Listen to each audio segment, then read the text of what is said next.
Biar nggak tumpang tindih, ini pembagian tugas 2 suster untuk anak kembar versiku. Jadi sebelumnya itu aku catat semua kebutuhan dari kecil sampai rutinitas harian. Barulah aku pilah-pilah mana yang bisa dipegang suster dan mana yang tetap jadi tanggung jawabku. Karena anakku kembar dan aku pakai 2 suster, jadi aku atur supaya tugas mereka itu nggak tumpang tindih dan masing-masing punya tanggung jawab yang jelas. Tapi tetap mereka tuh bergantian handle dual anakku ya, supaya mereka bisa mengenal baik anakku dan anakku juga nggak terlalu nempel ke salah satu suster aja. Biasanya aku pilih 1 suster yang pro dan 1 yang kualitasnya standar. Yang pro aku kasih tugas utama kayak mandiin, ganti baju. Intinya yang pro itu udah jadi kayak tangan kananku. Sedangkan suster yang satunya lebih ke bantuin jaga harian. Untuk urusan data harian anak, aku siapkan tabel yang berisi jam berapa anakku mandi, kapan ganti popok, terus di waktu itu makan habis berapa mili, kapan mereka BAB,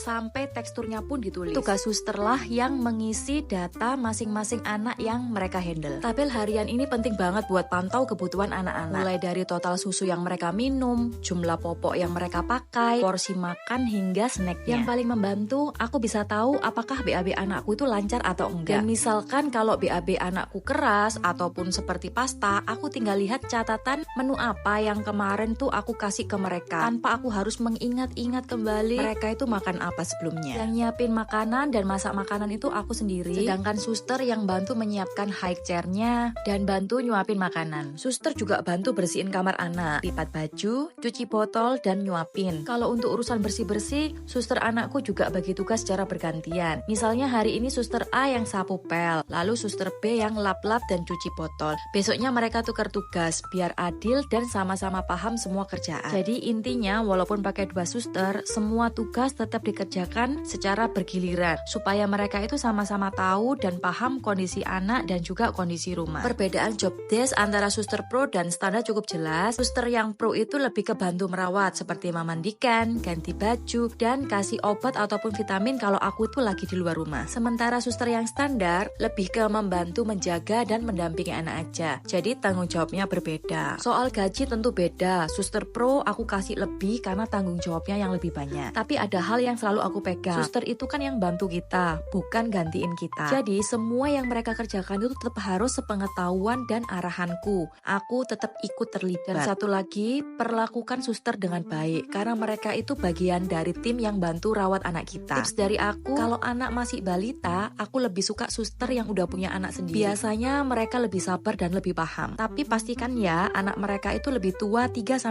tahun dari anak kita. Biar pikiran mereka itu nggak terus kepikiran ke anaknya sendiri. Yang